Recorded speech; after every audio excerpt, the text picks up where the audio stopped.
Olá pessoal, tudo bem? O canal Inteligente está no ar. Quem clicou sabe que a gente vai falar sobre educação. Discussão de tema, os desafios da educação brasileira no século XXI.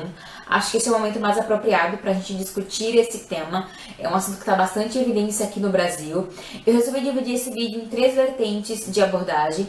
Nós vamos falar sobre a escola e os professores e o papel deles nesse contexto educacional, além dos pais, obviamente. Nós vamos falar sobre educação à distância e o futuro, e nós vamos falar sobre o modelo educacional adotado aqui no Brasil.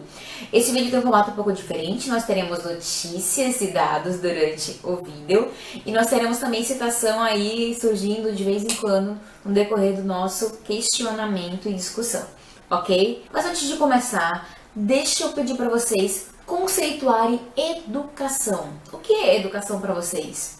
Porque a gente não pode falar sobre educação se a gente não tem um conceito formado, muito embora ele seja realmente muito abrangente. Mas o que é educação para vocês? É a educação que os pais dão? É uma educação, no caso, social e moral? É uma educação formal de disciplinas? É uma educação que vai te levar para o mercado de trabalho? Educação é o que você tem e transformar você num cidadão? O que é educação de fato? Educação é o ato de ensinar e aprender. Se a gente perceber, é todo esse processo de instrução e construção de aprendizado, de conhecimento. A gente pode dizer que é um processo de socialização.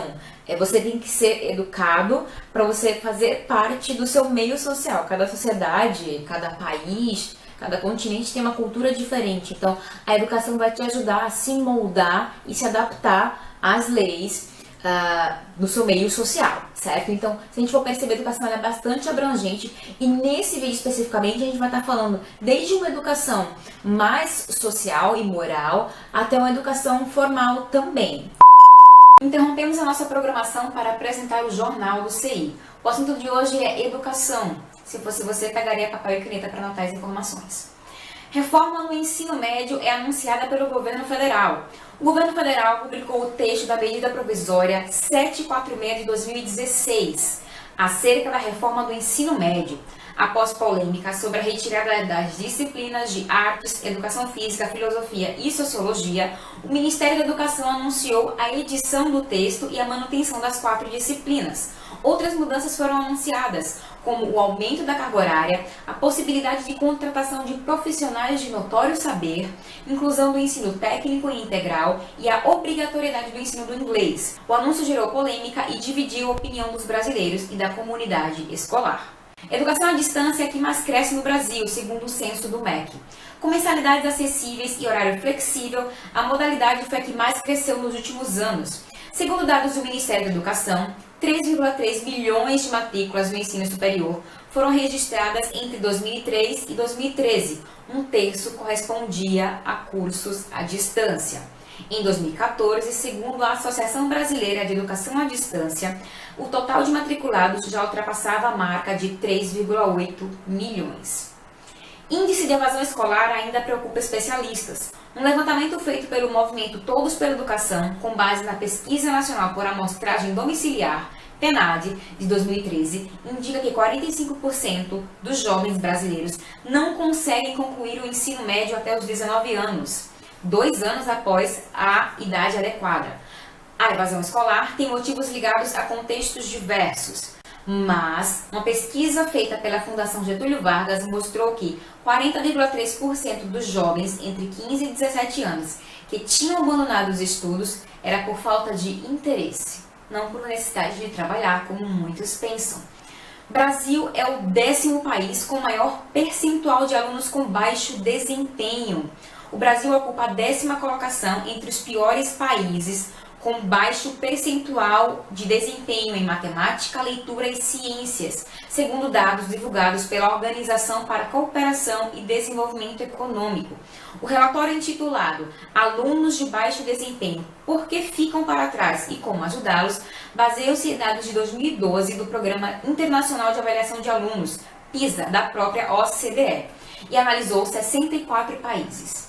Analfabetismo atinge 27% dos brasileiros. O estudo Alfabetismo no Mundo do Trabalho, do Instituto Paulo Montenegro, aponta que 27% dos brasileiros entre 15 e 64 anos são analfabetos funcionais e 4% dos brasileiros são analfabetos totais. O estudo, que foi realizado em 2015, ainda revela que 8% dos pesquisados mostraram domínio e chegaram ao nível máximo do teste, considerado proeficiente em português e matemática.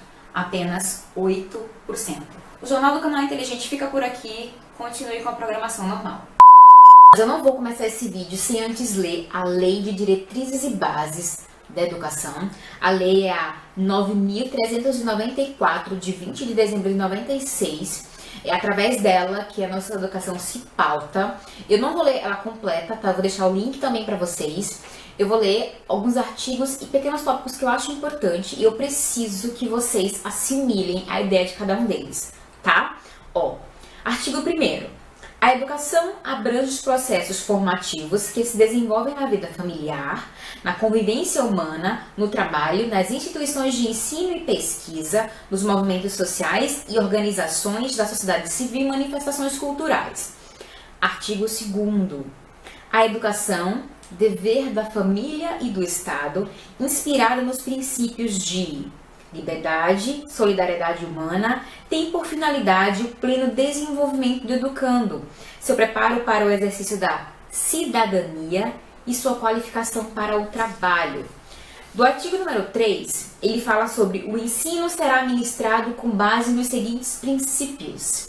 Eu vou destacar o 7, valorização do profissional da educação escolar, o 9, garantia de padrão de qualidade e o 11, vinculação entre a educação escolar, o trabalho e as práticas sociais. Deu para perceber mais ou menos como é que a nossa educação é pensada na forma jurídica, né? A gente pensando ali nos olhos do governo, como é que ela deveria ser pensada. Agora eu quero que você tire as suas próprias conclusões e faça a sua própria reflexão. Qual é o seu conceito de educação? Quando você pensa em educação, o que é que te vem em mente? Que tipo de preparação, qualificação e instrução? Vamos começar com as vertentes. Vertente número 1, a escola e o seu papel social. Qual é a responsabilidade da escola nesse processo educacional? Qual é o papel dela? Segundo a Unesco, existe 3 tipos de educação. A educação formal, a educação informal e a não formal. Informal e não formal dentro desse contexto tem características diferentes. A formal é aquela que te forma de fato, é aquela que te dá conhecimentos técnicos, científicos, para você exercer uma função, que te coloca dentro do mercado de trabalho. É aquela que preenche o seu currículo. A educação informal é aquela educação dentro do ambiente de trabalho, educação familiar, a educação no seu contexto social. Não é informal, de informalidade, também é, mas o informal é nesse contexto de não te dar formação profissional. E a não formal ela te instrui, ela te ensina, mas ela não te dá diplomas. Ela te capacita, mas ela não te dá diplomas, mas não deixa de ser um tipo de instrução também. Então a gente tem que perceber a escola não como um instrumento de formação profissional, ela é um instrumento de educação, de formação e de socialização. Existe ali também um contexto social que é importante ela trabalhar da melhor forma. Ali se formam pessoas, indivíduos, cidadãos, certo? Dentro da escola nós temos os professores. Qual a função, qual o papel dos professores dentro da escola? Eu estou fazendo essas perguntas porque eu preciso que você reflita sobre cada uma dessas questões. Como é que você enxerga a escola dentro do papel educacional? Como é que você enxerga o professor? A responsabilidade da escola e a responsabilidade do professor e o papel social que eles têm dentro desse processo de educação, já que esse é o nosso tema, certo? Então, para e pensa ali dentro da tua vivência, se você estudou em escola pública ou se você estudou em escola privada, qual é o conceito que você tem disso? É muito difícil falar sobre educação e não falar sobre Paulo Freire. Ele foi escritor e educador pernambucano, referência no assunto aqui no país. Ele escreveu muitas obras fazendo e refletindo a educação.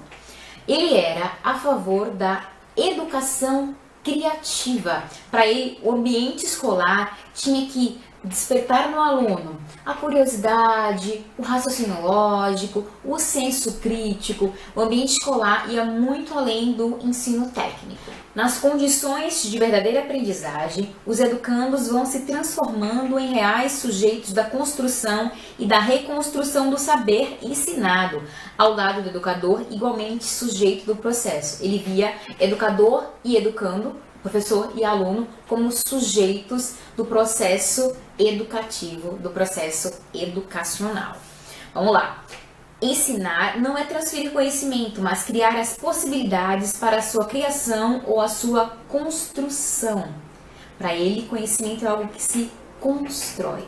Ensinar é, portanto, buscar, indagar, constatar, intervir, educar. A nossa vertente número 2 está relacionada à educação à distância. A gente sabe que a educação à distância é algo que vem crescendo muito nos últimos tempos. A falta de tempo, o preço mais acessível, a dificuldade que as pessoas têm de se locomover à distância das universidades, em alguns lugares, por exemplo, a internet encurta isso. Então, qual a importância da educação à distância hoje no Brasil? O avanço tecnológico é algo que a gente não pode ignorar e ele agora está muito dentro do âmbito educacional. Então, a gente sabe que os índices de crescimento da educação à distância cresceu muito no Brasil para cursos de pós-graduação, para cursos de graduação, qualificação profissional, formação profissionalizantes. Por quê? Existem prós e contras, né? Quais são as partes positivas disso?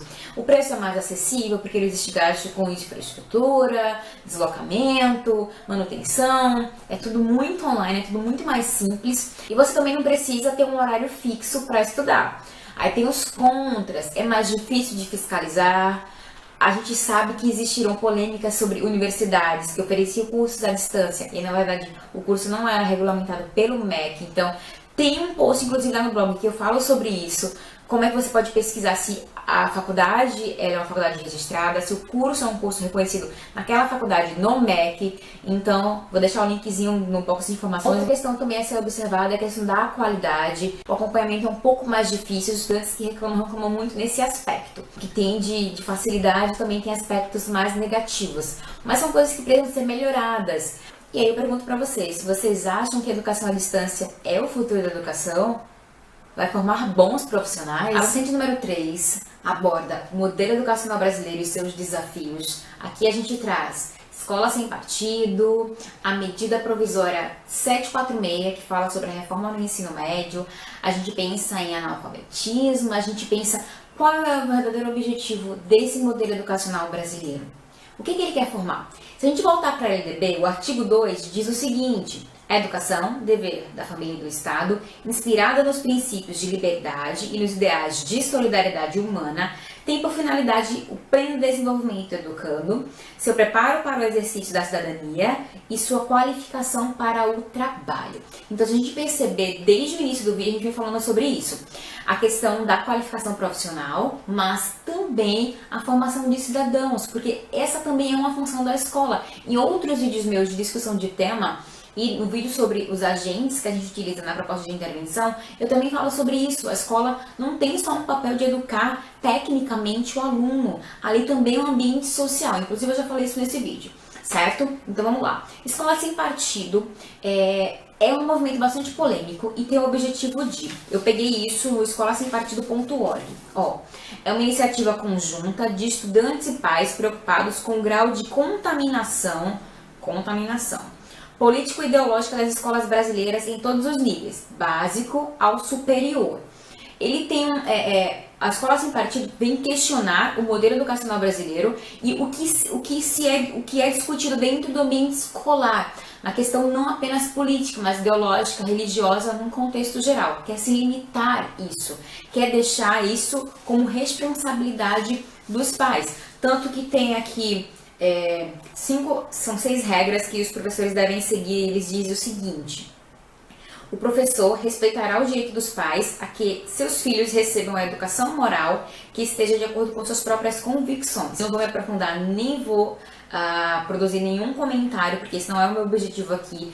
A gente discute aqui também a medida provisória 746, que trata da reforma do ensino médio, que vem para modificar alguns artigos da Lei de Diretrizes e Bases Educacionais, sim, a LDB, que a gente já discutiu nesse vídeo, e vem propor mudanças para o ensino médio. Eu acho interessante vocês debaterem, inclusive, isso na escola. Pede ajuda ao professor, pede para discutir, trazer esse tema para dentro da sala de aula para discutir melhor. O que vocês acham interessante? O que vocês acham que o país precisa questionar e talvez não modificar? Porque a grande polêmica que gira em torno desse assunto é porque a comunidade escolar, de fato, não foi questionada, não foi perguntada sobre o que era seria interessante mudar. Impossível pensar essa vertente número 3 e não se preocupar com as altas taxas de analfabetismo funcional e total aqui no Brasil. Não pensar na alta taxa de evasão escolar, porque tudo isso é resultado de um sistema que não funciona muito bem. Quando a gente trabalha essa vertente número 3, a gente pensa também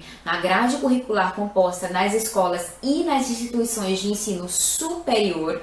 Muitas reclamam que aquela estrutura ali, aquela grade, não funciona para o curso de fato, que é importante aprender durante o curso superior.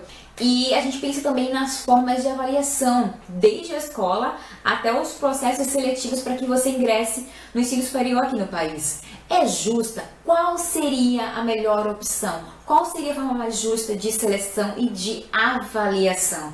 Essa é uma proposta de intervenção que vai ser proposta por você. Eu espero que você consiga pensar as melhores formas de mudar isso. Quais são as melhores soluções para essas causas que podem ser, na verdade, se tornar problemas. E um outro questionamento que a gente pode fazer é sobre a metodologia de ensino adotada dentro das salas de aulas, e aí a gente entra no âmbito do professor. O que pode ser melhorado? O que faz um professor ser considerado bom? O que faz um ensino ser considerado bom? O que é um ensino, uma educação boa para você? Tenta arrumar esse conceito, externa de verdade, pensa, analisa a sua situação, lembra do tempo da escola e tenta racionalizar isso. Para quando você propor a sua intervenção, a melhoria, que seja plausível, que tenha sustentação, que seja baseado num problema que realmente existe, tá bom? E agora a gente parte para os questionamentos. O tema do nosso vídeo é os desafios da educação brasileira no século XXI. Então eu quero que você pense a questão da educação à distância, os prós e os contras. Eu quero que você pense no papel da escola, na função da escola dentro do processo educacional. E eu quero que você pense também no modelo educacional adotado aqui no Brasil. Quais são os problemas que nós temos? Problema de infraestrutura, pensando nos problemas da educação. Falta de valorização dos professores, ou a metodologia de ensino que não está funcionando, desde a educação básica até a superior. Talvez a forma de avaliação seja engessada ou retrógrada. O que você pensa sobre isso? Eu preciso realmente que você se questione quais são os problemas que você enfrenta dentro do modelo educacional do qual você faz parte, para que fique melhor. E aí a sua proposta de intervenção seja plausível, seja palpável, seja possível de ser feita em cima dos problemas que você apresentar na sua redação. Eu trouxe muito conteúdo para vocês, e vocês não têm como aproveitar tudo dentro da redação. Vocês vão ter que eleger prioridades, os principais, o que vocês dominam mais, para trazer para a redação de vocês. Aí vocês trazem os dados, os números que eu trouxe, pesquisem melhor todo o conteúdo que eu dei para vocês. Os links, como eu falei, vão estar no post lá no blog, o link está aqui embaixo no vídeo. Todo organizadinho com os resumos também para vocês verem, ok? Eu espero muito que esse vídeo tenha ajudado vocês. Deu muito trabalho, é a terceira vez que eu tô gravando esse vídeo. A primeira eu perdi os arquivos, faz um tempinho já, foi desde o ano passado. A segunda vez foi agora, eu vi que o vídeo ficou muito incompleto. Eu falei, deixa eu pesquisar melhor e incluir o que tá faltando nele. Eu espero ter ajudado. Não vou tomar posicionamento, não vou fazer comentários sobre nenhum assunto, porque é muito polêmico e é muito pessoal. Eu, como professora, tô muito envolvida nessas discussões, então eu não quero passar aqui o meu posicionamento para vocês. Eu quero que vocês criem seus próprios posicionamentos e pontos de vista. Eu tô aqui para te trazer conteúdo e para te dizer, olha, você pode abordar assim, você pode abordar assado, ok? Então pesquise melhor, leia um pouquinho mais, para quando você for abordar na sua redação, ficar uma redação, ó, nota 1000. Se você gostou desse vídeo, dá um like, se inscreve aqui no canal, compartilhe com seus amigos. Vamos levantar essa discussão, vamos melhorar a abordagem, vamos melhorar a educação brasileira, socializando, discutindo, entendendo melhor o ponto de vista do outro, para que fique mais fácil da gente emitir a nossa opinião, ok? Até o próximo vídeo. Estudantes indígenas. Olá pessoal, tudo bem? Canal Inteligente está no ar. O vídeo de hoje tem discussão de tema no vídeo de hoje. Qual é a dificuldade que eu tenho que falar no vídeo de hoje? Devido ao enorme acontecimento, a medida, não sei do que, medida provisória, desse assunto muito aprofundadamente, foi ótimo.